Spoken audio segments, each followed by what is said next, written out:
Don't talk with your mouth full. You want a napkin? Wipe your face. Don't talk with your mouth full, please. Don't call me late for dinner. Tash. Hi. You're late. I'm late. What happened? Look, I couldn't choose which rings to wear, and now I have every ring that I own on my hands. Good job. You look like a wog. I like it. Well, you know, I'm half Mauritian, so it checks out, yeah? Beautiful, darling. Please eat something. Babes. Or should I say drink something? Well, I mean... Listen, I know what you like. What do you mean? I asked you what do you eat and you just went, I just drink, though. That was literally your reply. Yeah, but you gave me the good eating food for the drinking, so did. now it makes perfect sense. I thought maybe we should have a Barocca first. I think that's really quite camp. All right, yeah, chin, cheers, chin. my love. Oh, Cheers. Are we sculling? Or Down. No? Yeah.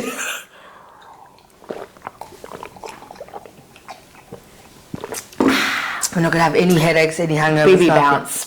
Yes, have Barocca for your BB bounce. Absolutely, baby.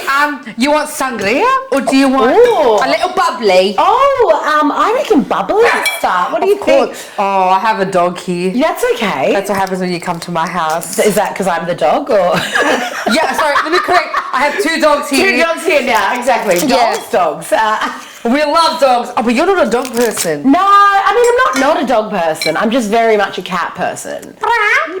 You like pussy wussy. I like the pussy. You know me. I'm bisexual, doll. I'm all about everything. Bisexual. Never heard of him. What is that? Are you alright? Do you need a hand? Listen, it's the first time in years that I've had no acrylic nails. So you can't do things I'm now? living my butch dyke area and I can't do a fucking thing without my nails. Oh, that was quiet. That was really quiet. Give me your glass. This one? Yeah, listen, you went for the big one. I did, but that was only because of like convenience. Bless. Oh wow! Hey, she's bubbly.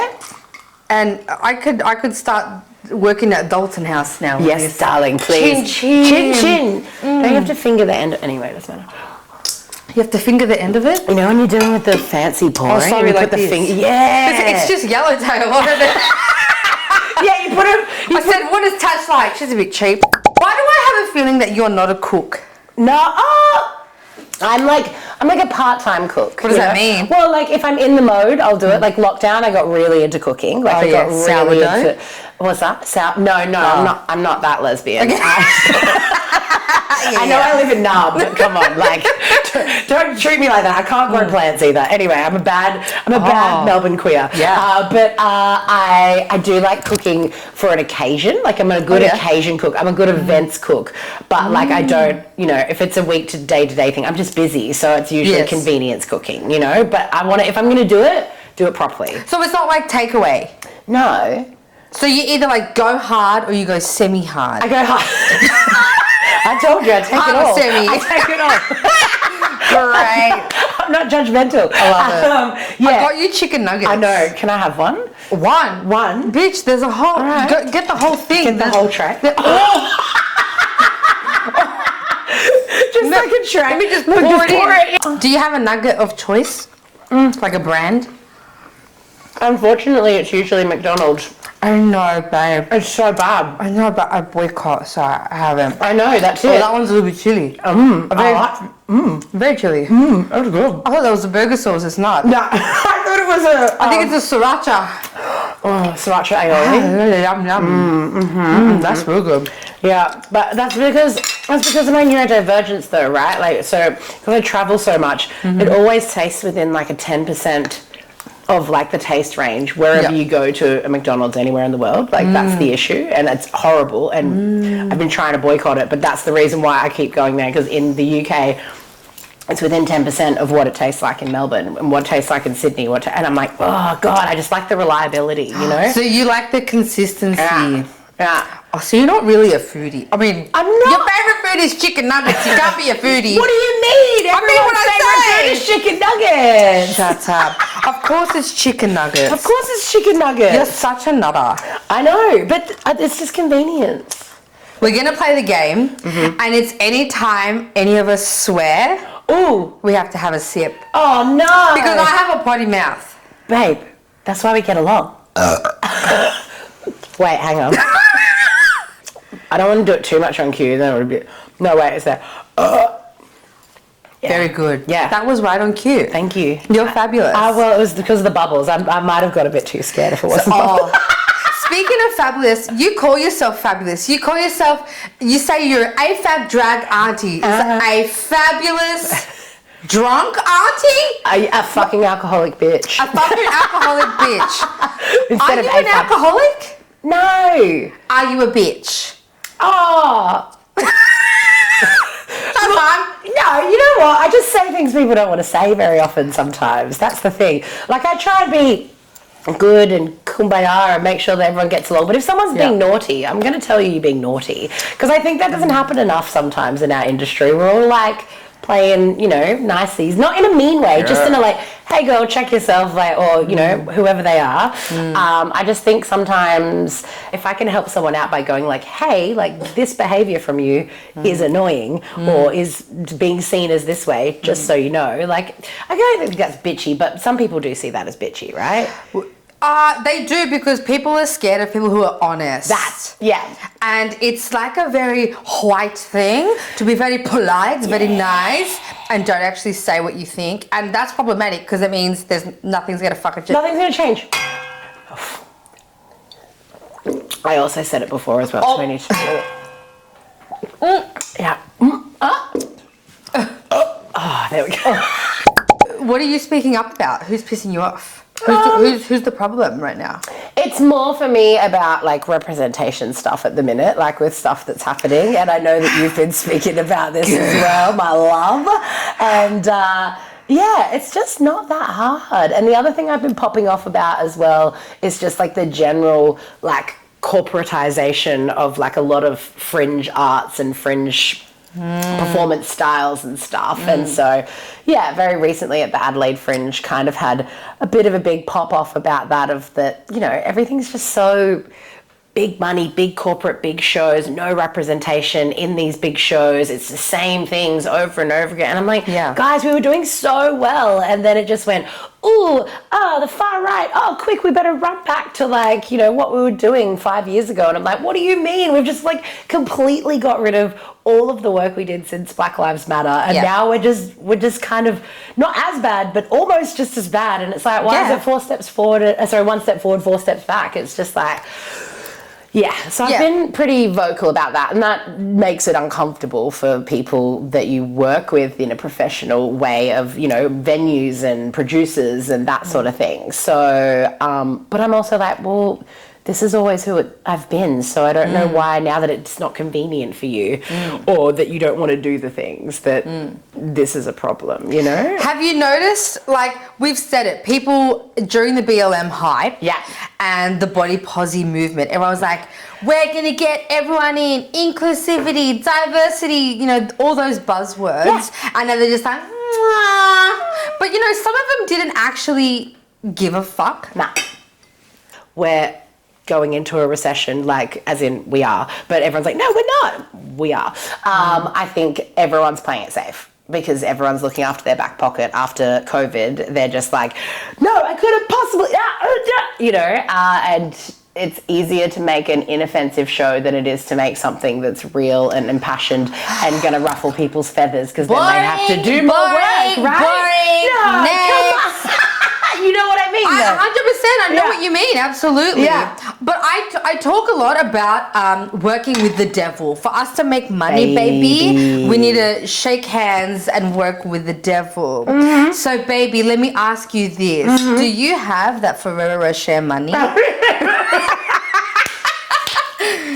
Where's that Ferrero Rocher money? What's happening? What's the story with that? Baby, look, after COVID, COVID still exists, by the way. After the lockdowns and that sort of thing, especially being in Nam, having 262 days in lockdown, it was the most insane time of my life. I worked really hard on making sure that I have a number of income streams, something that fills my heart bucket and my love and passion of the industry, stuff that fills my emceeing and all that sort of thing, stuff that's like mentoring stuff, so that I've got different streams, so that if one area shuts down at any point, you know, I'm doing stuff with Swamp Lesk now, like I'm doing burlesque traveling now, all over the world.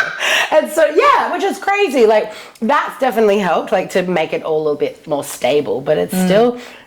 I'm still putting on my own shows and wasting all my money because I want to record an album and I want to do, you know what I mean? Like, and so it's, you want to record an album? No, that's my goals list for this year, is to get all of the rest of my songs from my solo show last year, and get them all recorded, and a few of my other ones as well, and just like finally actually have an album recorded. Because that's badass. Because I've literally never done that. I've been singing for like my whole life, and I don't have an album, but I have original songs and a band. Do you write all your tracks? Me and Peppy. So Peppy Smear's my musical director. He helps me write them. And then in the past, I've worked with like sort of other musical directors. Usually I write all the lyrics and the melody. And then, because I'm very bad at piano, it'll be like me with like two fingers, like, but this chord, but something. Yeah. Or sometimes I'll do like most of the melody on the piano, and then I'll sing the other notes with my voice. Like I'll do it a cappella, so it's like a weird kind of, because I'm an a cappella singer. Like I used to do like 3-part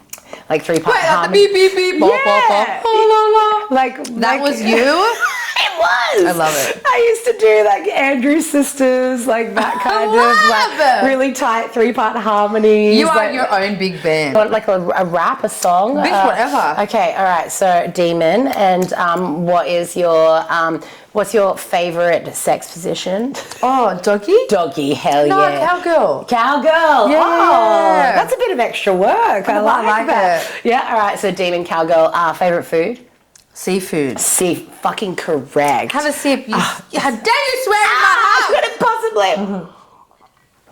Okay, all right. We'll just do it as a rap then, right? Okay. You're gonna lay a beat. Oh! Oh my god, that's amazing. Stop it. I just started.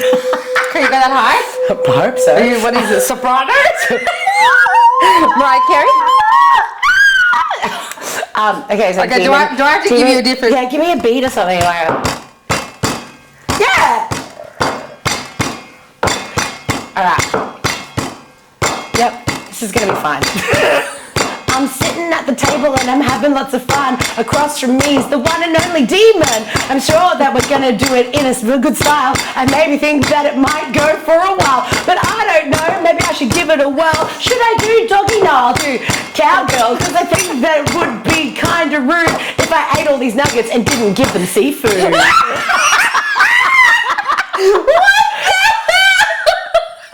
I haven't even had my Dexies today, so that was... Oh my god, stop. Have a drink. Chin chin for that. I'm empty. Oh no, it's in the other glass. In the other glass. For the music background. Yeah. That was phenomenal. Applause. The crowd goes mild.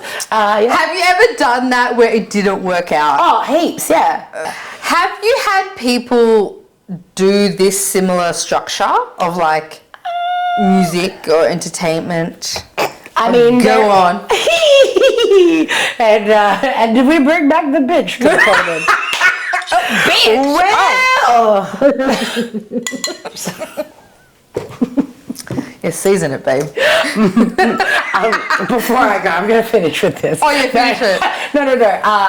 There has been some people who are hosts that are quite renowned that were part of shows when I was a very young baby performer who tried to do this for a while with plants in the audience that they got the words from because they just sang the same song every night but made it out like they were improvising. Do I know this person? Oh my gosh. Have you approached this person and was like, hey boo?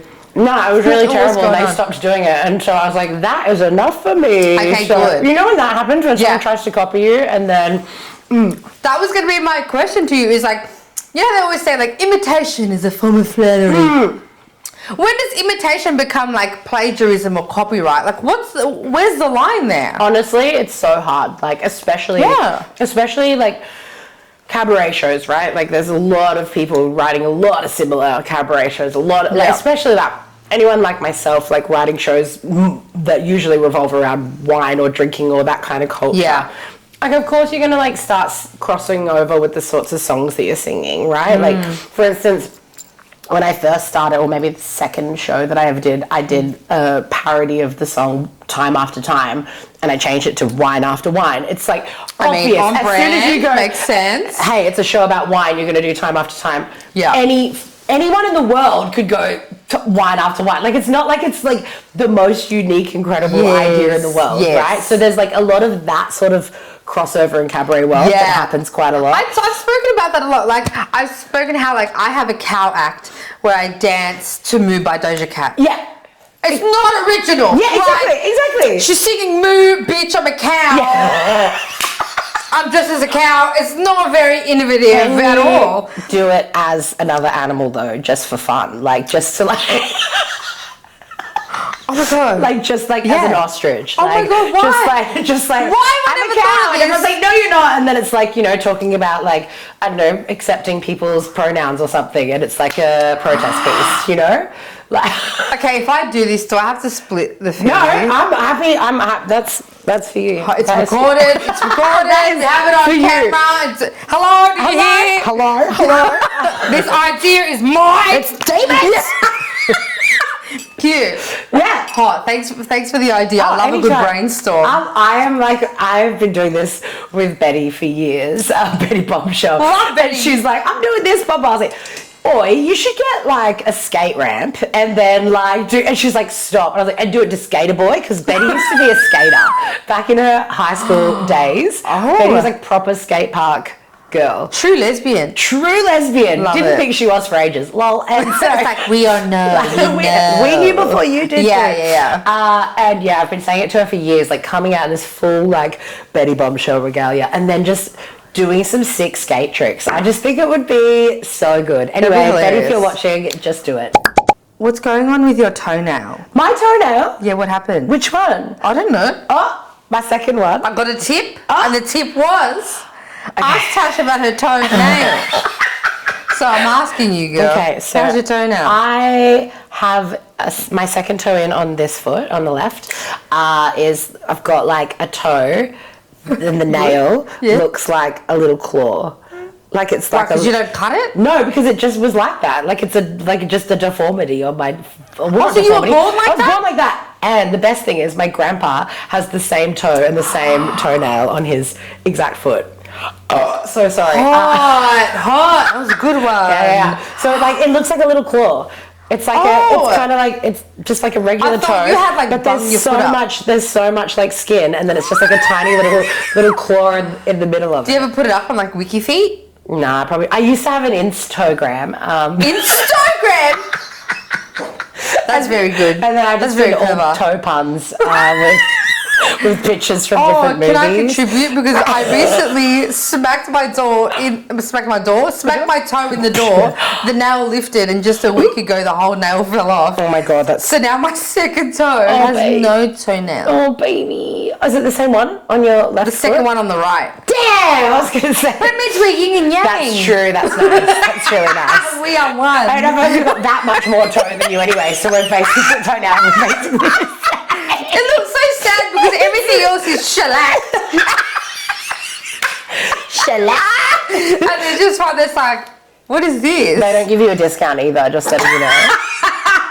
No, they go, would you like an acrylic nail on there? I was like, bitch, no. To what? This is embarrassing. Raw skin? Right? Stop it. So now I have to wear closed shoes for I don't know how long until the toenail goes back. Years. Like, I don't know. If I wore sandals, surely no one would.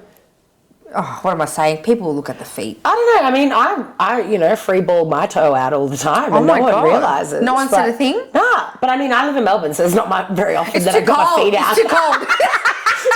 I have my feet out very often. You keep them in. You keep them covered. Or I'm wearing, stockings on stage, so it's like smart. I'm not even out. Yeah, good. Yeah. Don't parade it around because people are vicious. I know. I'll tell you who's really vicious. Actually, I want to know your experience about this. Ooh. Drag queens are fucking vicious. Yeah. Mm-hmm. Yeah. Mm-hmm. Fucking. Mm. They're very vicious. Yeah, but I think some of them just think that that's what the gig is. Does that make sense? So they're like, if I'm just a cunt, that's just what being a drag queen is. Yeah. Oh wow, yeah. I love that like the C word didn't even register as a swear word to me. Because we have one, but we're told that it's a swear word because it's a part of people, and we don't like people with vulvas apparently. Ew, gross. Stupid cunt. Stupid cat. We're gonna be drunk. I'm okay We're with fine. that. We had the Barocca, so we're good. We're fine. Honestly, that and a hydrolyte, the one. Love. And then 2 Panadols before bed, sorted. I agree. Yeah, Oh, but always. I'm a Neuramol. Oh, you're a kinda gal. Neuramol. Yeah. I do both. I mean, why not? Paracetamol and More is more, babe. Yeah, exactly. Hello, Burlesque because Cabaret. More is more. Panadol is more of like a pain relief thing, whereas Nurofen and ibuprofen is an anti-inflammatory. So if you've got like a sore throat, it's actually better to take ibuprofen than it is Panadol because it's an anti-inflammatory because your throat is swollen. Oh, you would have all these tips because you're a singer. You know how to look after your your thyroid. Yes. Yeah. Pretty much my vocal tract. So like all of the things. Vocal tracts. Well, yeah, all tract. So it's all of the things that are in there, like your epiglottis and your vocal cords and your like vocal folds and like all of it. There's other words for things I can't really remember them right now. So does that mean you know like the technique to like deep throating? Yeah. I mean, I actually don't. Educate the kids. I actually don't. I just said yes. You're like, I'm no good. I'm really weird about throat stuff, to be honest, because I'm because of my singing, right? It's like whenever like I have. Oh, so you don't suck the dick because you're like you might ruin my larynx. I mean, I suck the dick, but like I'm not going to deep throat it because I'm not losing a gig over dick. You know?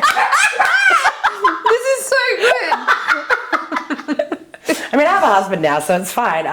You're great. You know, break a rib, he can suck his own. Exactly. Okay, you didn't answer my question before. Yes. We were talking about. Oh my god!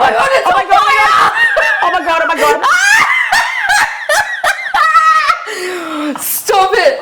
We have been talking about this all day. Going, that's so something funny. is absolutely going to go on fire. You know how people say like the difference between New York and LA? Like I feel like sometimes in drag, like LA is like Gadigal and Nam is like New York. Like there's like more. It's because of the weather. It's because of the weather. Yeah. And we'll wear more layers for one. Yeah, we're bigger sluts over here. Yeah, exactly. Exactly.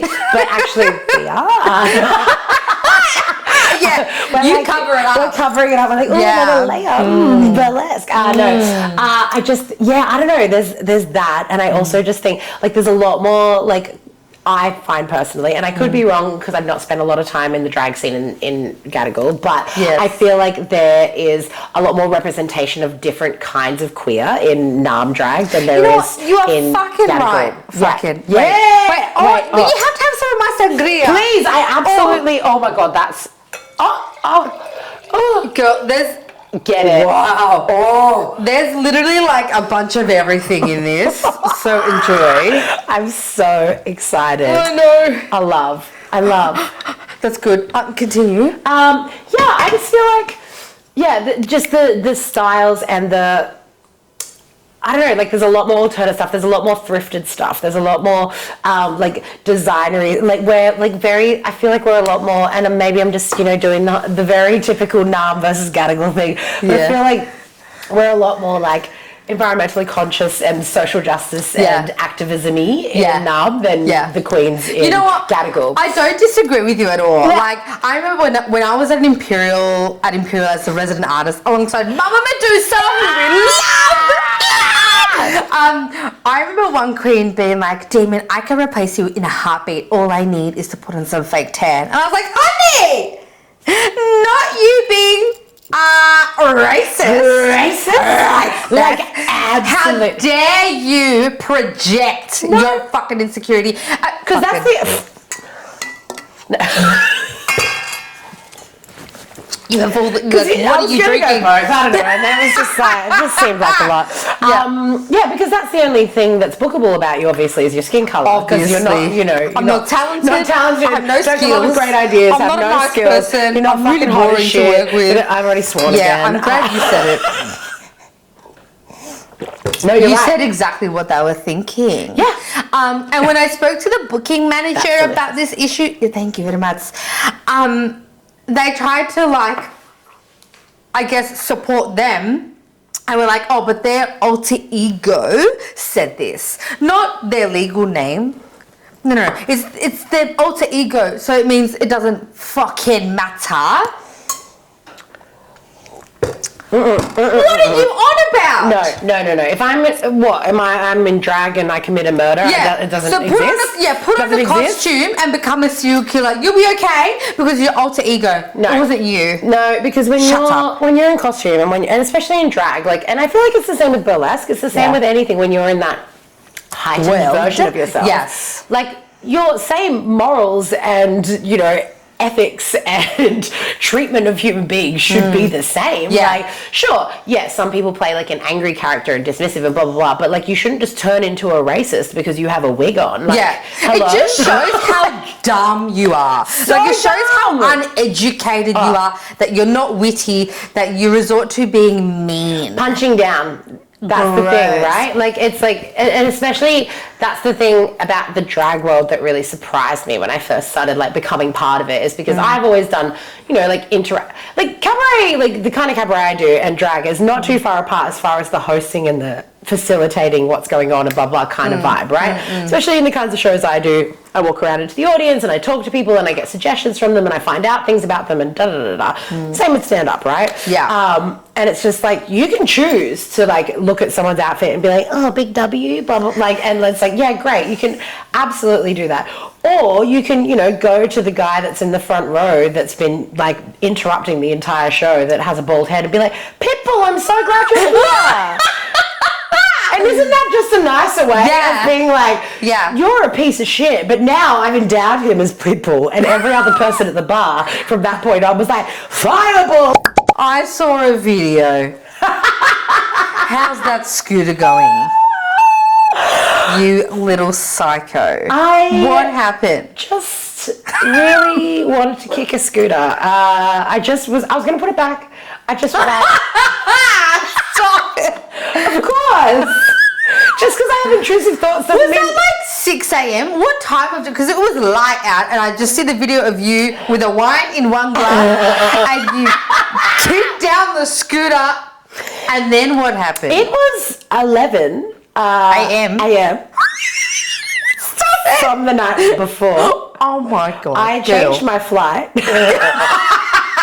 I was supposed to be flying at 1 o'clock that afternoon, and we'd just gone to the pub, and I was like, I'm just going to change my flight. Oh my God. And another person I was with also changed their flight, and I got all nervous because they just did it, and I was like, oh, well, maybe that's how much they paid to do it, because I had to pay $300 to change. So where were you going? From where to where? From Adelaide to Melbourne. And you paid an extra $300? What for? Because to kick a scooter, keep drinking. Oh, I couldn't get on the plane. No, I couldn't get on the plane. I was like, this actually, I might get arrested. I was so drunk and so cooked. So we'd just been to I just changed my flight, and someone else that I was with also changed their flight. And I was like, did you pay? I thought he said $40, but he said $400. So that's why I did mine, because I was like, oh yeah, mine was $40 too. Because I was just I didn't know. And anyway, then I did it, and then he's like, no, it was $400, babe. And I was like, mine was only $300. Anyway, so then we went to the bar to celebrate. And then, you celebrate losing money. Yeah, correct. And it was because the bar opened at 10, and then we came back to the place that we were staying at, and I was like, I'm going to kick this scooter. Because don't ask questions. And then I did it, and then rolled my ankle again. So I'd rolled it the week before. So stupid. Yeah. And it was finally feeling better, and then I kicked a scooter, and then I rolled it again. And then what happened? And then I kept drinking. You completely sorry, I forgot. Sorry, I assume you put the video in there. Just put it in. You have my permission. Enter video here. Yeah, no, I kicked the scooter, and then my ankle, because I had to do it on one leg, and then my ankle gave way and literally was like an L, like this, And then I just went with wine glass in hand, fell on the ground. And smacked your face. No, I didn't smack my face. I mean, it looked like it. I know, it looks really dramatic. It's quite nice. Wow, you're a drama queen. Thank you. I'm mostly a contortionist. Oh my God. Obviously. But the best part about that video is that at the end, I'm laying on the ground and my friend is still filming and not helping me. I'm like, wow, thanks. Thank you. Is laughing at me. Content is key. Yeah, right. Which, to be fair, it's done me well. I walked into my gig for the Melbourne Comedy Festival doing a children's show, and the front of house person who I'd never met before was like, "Is your ankle okay?" I mean, you have your fans. You have your fans watching you, being like, "Baby, you okay?" But the best part about that video is just at the end, like as it's like maybe like 2 seconds, a hearse drives past in the background of the video. I once dated a comedian and I went, it's awful, don't do it. No, don't do it. Never again. Actually, you will know the comedian I dated because he's dated everyone in the burlesque cabaret scene. Mm-hmm. He's an absolute pedophile and needs to be outed. And I cannot wait to celebrate the day he dies because abusers don't deserve to be on this fucking earth. Is he a terrible comedian as well? Don't get to give him started. This is on film, let's go. Horrendous. Of course. Really bad. Of course. But anyway, I digress. No, so when I finished musical theatre school, I got an agent, and my agents were like, "You're really funny," and I was like, "No, I'm not. I'm really dramatic. What? Girls and are funny. I want to be, the main lead character that's really mean and like that was my vibe. I just wanted to be the bad guy. Like I just wanted to be the witch or like the stepmom or like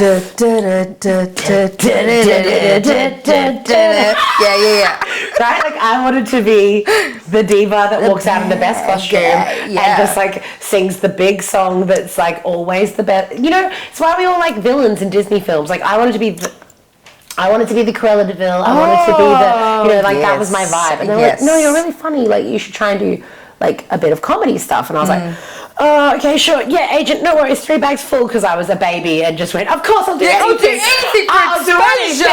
Give me a gig, please." So I then started doing improv classes and then became part of Impromptunes, which is where I got the improvised song skills, because Impromptunes is a troupe of people, 6 of us, that make up a musical on the spot. Sounds nerdy as fuck. It's nerdy as fuck. Memphis May. Sorry. How are you burping and I'm not? I'm a bit envious. You've got a corset on as well. You should be burping more. Excuse Come me. on, boy. That's not ready. Wait, you, Memphis? Memphis May, is obsessed with the fact that I was in Impromptunes, because she loves them. She thinks it's so amazing, but she's like, "This doesn't make sense that you were in this." And I was like, "Because I wasn't this back then. I was just trying to feel my oats and figure out what I was doing." So when did Tash York become Tash York? I mean, probably not until 2014, 15, but really, that's a long time. But then drag didn't come in until 2021. Was that a RuPaul thing? It was a lockdown. It was a lockdown thing, and it was I can't go any further with my costumes and makeup where I am in cabaret, so let's start borrowing from drag. And then it kind of got to the point where I was like, "You're not borrowing anymore, you're just doing drag. You are the thing. You're just doing the thing." And so I was like, "Oh, okay." And I was inspired by Space Horse and Ruby Slippers. I love Space Horse and I love Ruby Slippers. And they're both really nice people as well. And that was the drag that Ruby was running a venue, or was running the entertainment for a venue in Nam at the time, and Ruby was like, "I see," I'd done a few of Ruby's makeup classes, and Ruby had been like, "Come perform in drag and do it at this because at that point I hadn't even really performed in lots of gay or queer venues that much either, because I was just cabaret girly, right? So it was I feel like cabaret is already connected to I know, but not in a nightclub setting, right? Not in a not in a bar. So you were performing for all the white folks to see theatre?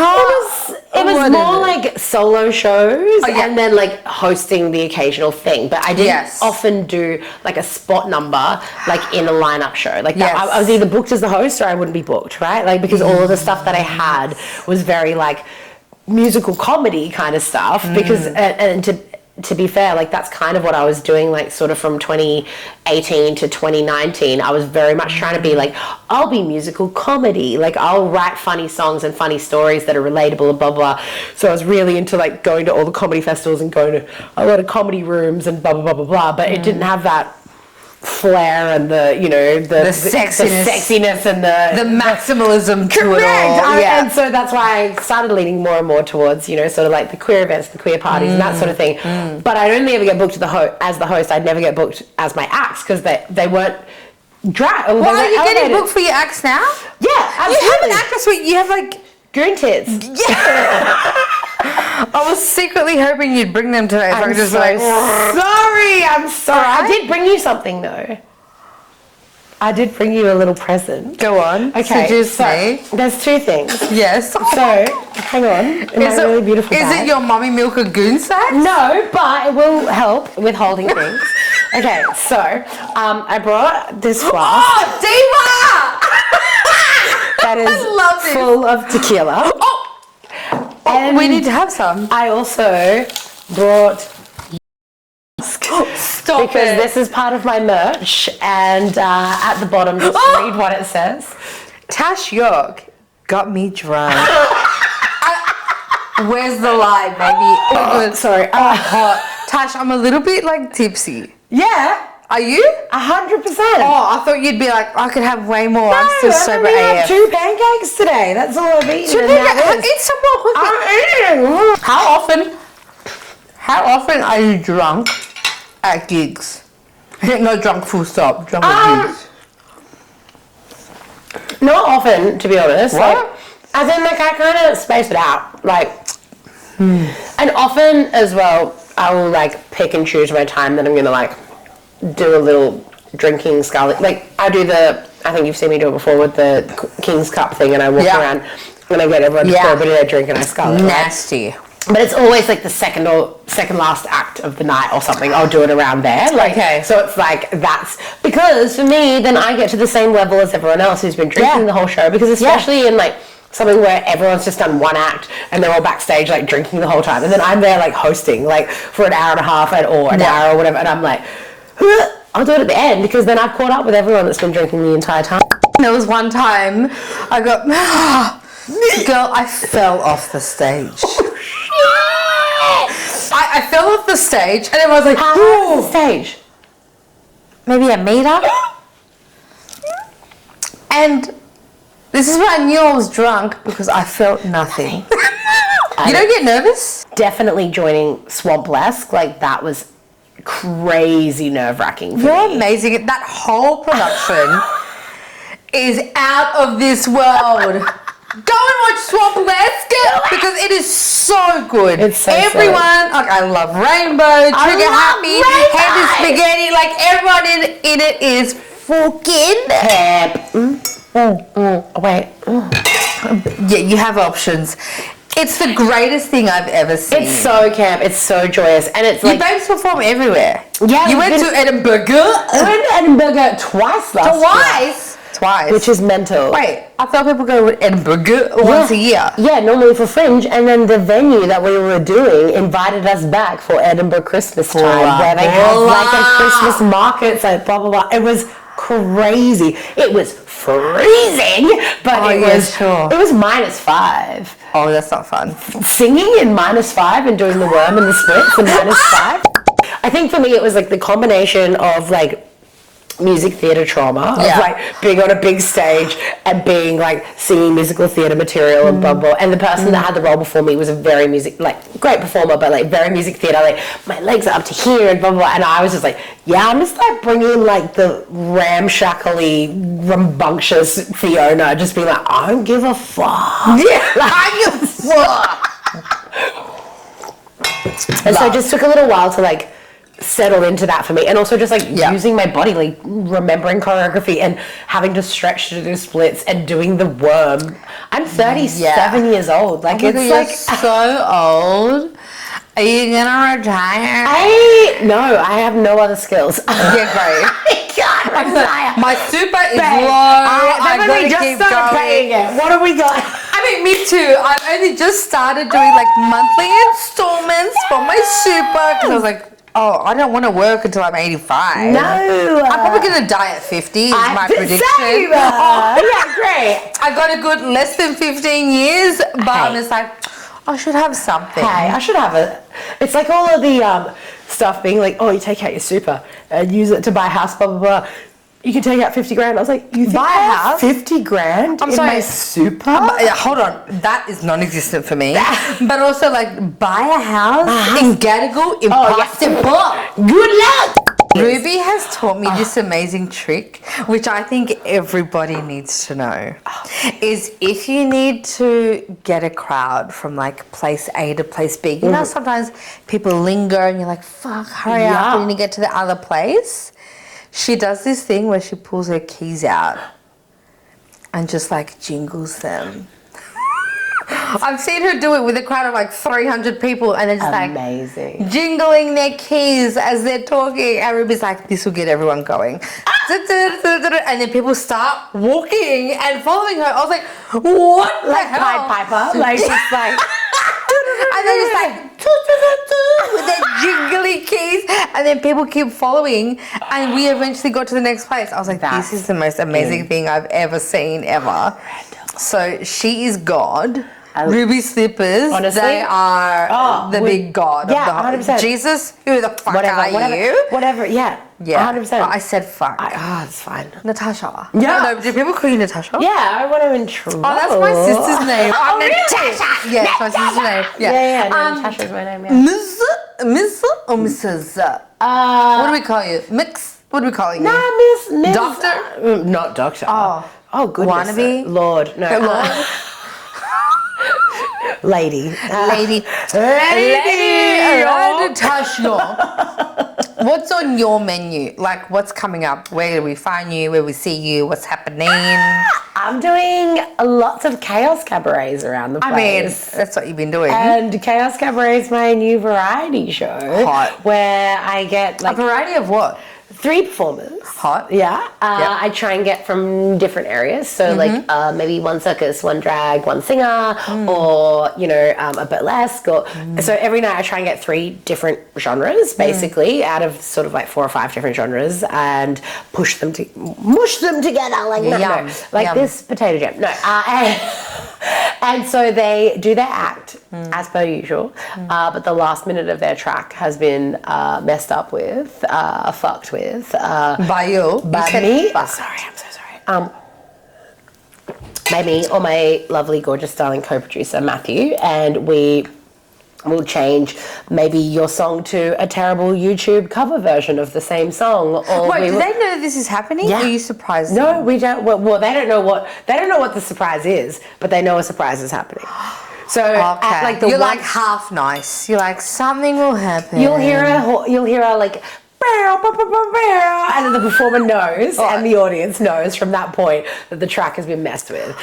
Your mummy milkers are humongous. They're good, yeah. Right? You literally could go on and be like, but I've never done it. My milkshake's but I've never done it. You know, like, and so, and for me, as someone who's like hosted burlesque and friends with so many amazing burlesque performers, love you.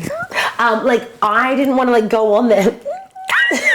Why do this? Because that's how I say I love you. This thing. Stop. Love you.